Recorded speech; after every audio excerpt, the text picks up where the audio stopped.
Okay, guys, we're ready for Chapter 18. Before we start, are you thinking that the Mother Paula's people have the permits or don't have the permits? I've got my prediction. Chapter 18. Some scrawny brat I saw around here last week, Curly complained to Officer Delinko, only this time I caught the little bugger. Officer Delinko offered to report the incident, but Curly assured him that wasn't necessary. He won't come back, I guarantee you. Not after he got a face full of me. It was nearly midnight at the construction site. The two men stood next to the patrolman's car, chatting casually. Both of them privately believed that the real Mother Paula's vandal was still on the loose, but they would not share their suspicions with each other. Officer Delinko didn't tell Curly that the Matherson boy was too scared of alligators to be the vandal, because Officer Delinko didn't want the foreman to get all agitated again. And Curly didn't tell Officer Delinko about the bulldozer seats being stolen while the Matherson kid was in custody, because Curly didn't want Officer Delinko to put the information in a police report that some nosy newspaper reporter might find. Despite their secrets, both men were pleased not to be spending the night alone on the property. It was good to have a backup nearby. "Hey, I meant to ask," Officer Delinko said. "What happened to those attack dogs you had watching the place?" "You mean the psycho mutts? Probably hightailed it all the way back to Berlin," said Curly. "Listen, I'm fixin' to turn in. Holler if you need anything." "You bet," Officer Delinko said. "And no naps tonight, right?" "Don't worry." Officer Delinko was glad it was dark, so that the foreman couldn't see him blush. He'd never forget the sickening sight of his precious Crown Victoria, its windows painted as black as tar. Officer Delinko still dreamed of catching the offender and bringing him to justice. After Curly retired to the air-conditioned comfort of the trailer, the patrolman began walking the property, following the line of his flashlight beam from one survey stake to the next. He intended to do this all night, if necessary, to make sure the stakes weren't tampered with. He had packed 5 brimming thermos bottles of coffee in his car, so there would be absolutely no chance of running out. Guarding a vacant lot wasn't the most glamorous police work, Officer Delinko knew, but this was an extremely important assignment. The chief, the captain, the sergeant, all were relying on him to keep the Pancake House property free of mischief. Officer Delinko understood that if he did the job well, his career at the Coconut Cove Public Safety Department would once again be on the fast track. He could easily see a gold detective's badge in his future. Trudging through the shadows, Officer Delinko pictured himself in a tailored suit instead of a starchy uniform. He would be driving a different Crown Victoria, the charcoal gray unmarked model reserved for detectives, and wearing a shoulder holster instead of a hip belt. He was daydreaming about getting an ankle holster too, and a lightweight pistol to go with it, when he abruptly performed an involuntary somersault across the sandy scrub. Oh, not again, the patrolman thought. He groped around until he located his flashlight, but at first it didn't work. He shook it a few times, and finally the bulb flickered on faintly. Sure enough, he'd stepped in another owl burrow. Officer Delinko got to his feet and smoothed the creases of his trousers. "Good thing Curly's not awake to see this," he mumbled. "Hey," came a small, raspy voice in reply.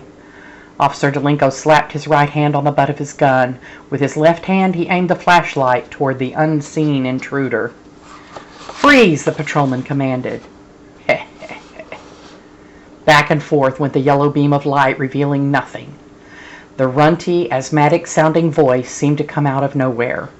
Officer Delinko carefully took 2 steps forward and aimed the flashlight down the hole in which he had tripped. An inquisitive pair of bright amber eyes peeked up from the blackness. "Heh!" The patrolman took his hand off his gun and cautiously dropped to a crouch. "Why, hello there," he said. "Heh, heh, heh." It was a baby owl, no more than 5 or 6 inches tall. Officer Delinko had never seen anything so delicately perfect. "Heh," said the owl. "Heh," said the policeman, though his voice was too deep to do a proper imitation. "I bet you're waiting for Mama and Papa to bring supper home, aren't you?" The amber eyes blinked. The yellow beak opened and closed expectantly. The little round head rotated back and forth. Officer Delinko laughed aloud. He was fascinated by the miniature bird. Dimming the flashlight, he said, "Don't worry, sport. I'm not going to hurt you." From overhead came a frenzied flutter, followed by a harsh ksh, ksh, ksh. The patrolman glanced up and saw framed against the starlit sky 2 winged silhouettes, the baby owl's parents, anxiously circling their frightened fledgling. Officer Delinko slowly began backing away from the burrow, hoping that the grown-up birds would realize it was safe to land. In the blue-gray sky, he could see their dusky shapes wheeling lower and lower, and he quickened his retreat. Even after the 2 owls alighted, even after he watched them disappear like feathered ghosts into the ground, Officer Delinko continued moving away, backing up step by step until he bumped into something so big and so cold and so hard that it almost knocked the breath out of him. He spun around and switched on the flashlight. It was a bulldozer. Officer Delinko had clonked directly into one of Curly's earth-moving machines. He glared up at the steel hulk, rubbing his bruised shoulder. He didn't notice that the seat was gone, and even if he had, he wouldn't have given it a worry. The policeman was grimly preoccupied with another concern. His gaze shifted from the massive bulldozer to the bird burrow, then back again.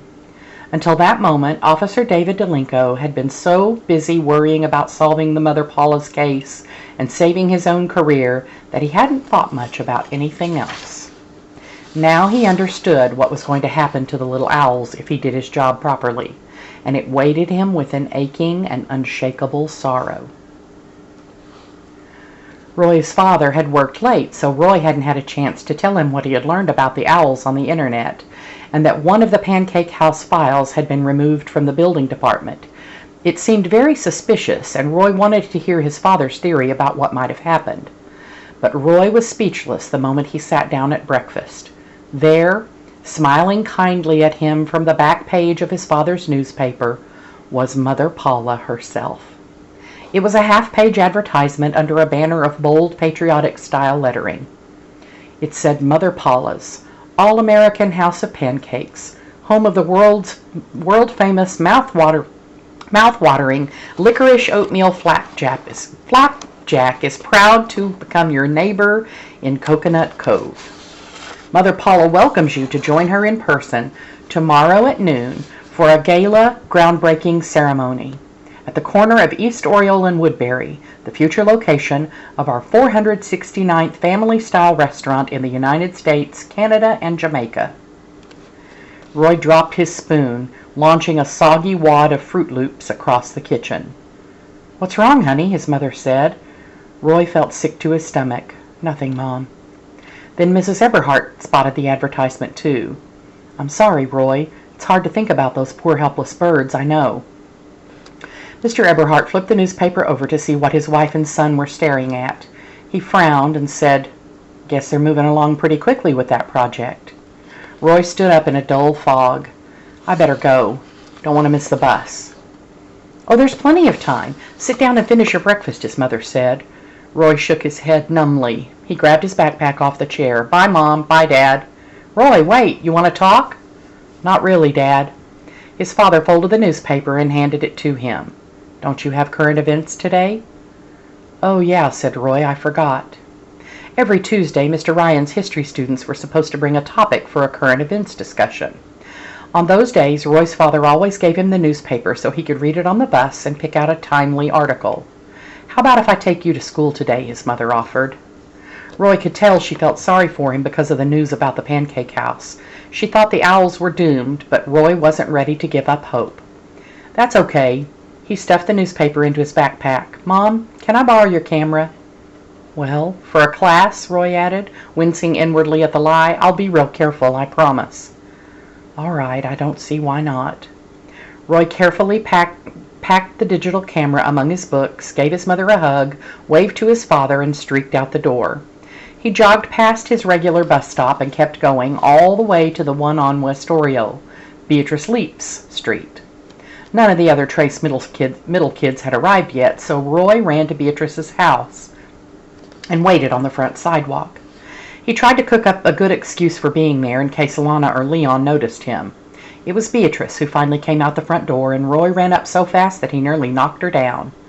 "What happened to you yesterday? Where's your brother? Did you see the paper this morning? Did you—" She slapped a hand over his mouth. "Easy, cowgirl," she said. Let's go wait for the bus. We'll talk on the way." As Roy suspected, Beatrice had not broken a tooth falling down the steps. She'd broken it while biting a ring off one of her stepmother's toes. The ring was made from a small topaz charm that Beatrice's mother had left behind when she moved away. Lana had pilfered the stone from Leon Leap's sock drawer and had gotten it made into a snazzy toe ring for herself. Beatrice had taken exception to the theft. "If my old man wanted Lana to have it, he would have given it to her," she growled. "So you gnawed it off her toe? How?" Roy was astounded. It wasn't easy. Beatrice made a chimpanzee face and pointed at a sharp stump where one of her incisor teeth used to be. "Broke the tip off. They're going to make me a fake one so it looks like brand new," she explained. "Good thing my old man has dental insurance." "She was awake when you did this?" "Yeah," said Beatrice, "but she probably wishes she wasn't. Anyway, tell me what was in the paper this morning that got you all freaked out." She groaned when Roy showed her the advertisement for the Mother Paula's groundbreaking extravaganza.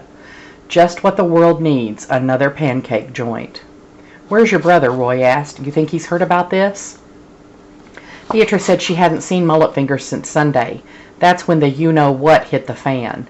"He was hiding in the garage waiting for me to get him some clean shirts when my dad walked out for another case of Mountain Dew.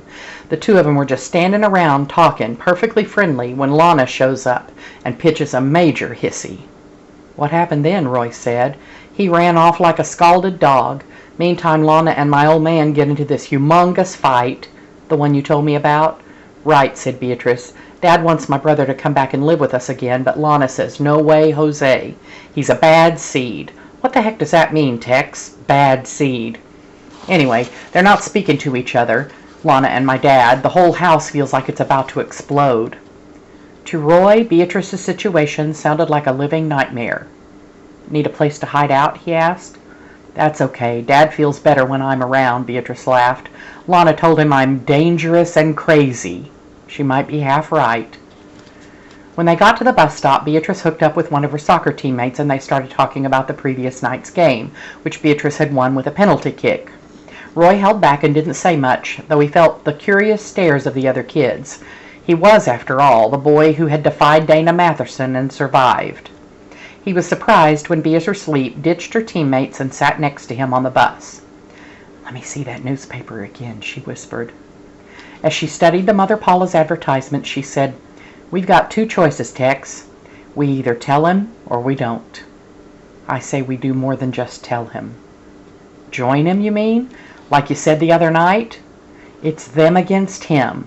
All alone, he doesn't have a chance," Roy said. "For sure.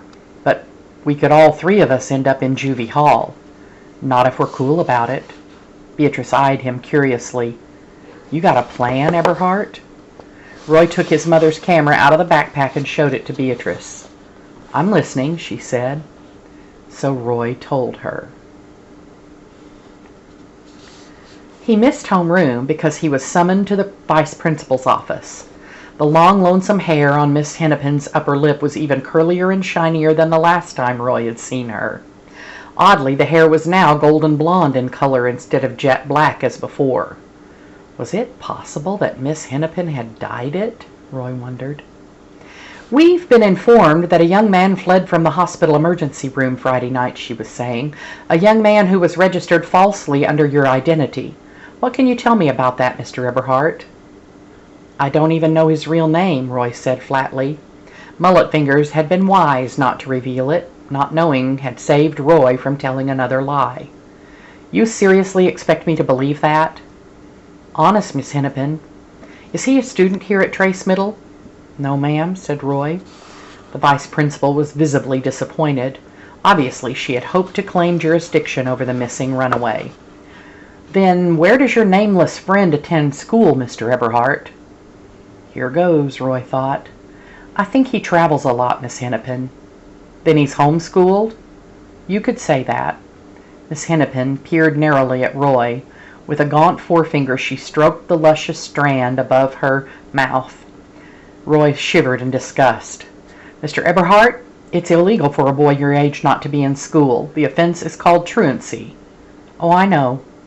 Then you might wish to inform your fleet-footed friend of that fact, the vice principal said acidly. Are you aware that the school district has special police who go out searching for truants? They're very good at their jobs, I assure you.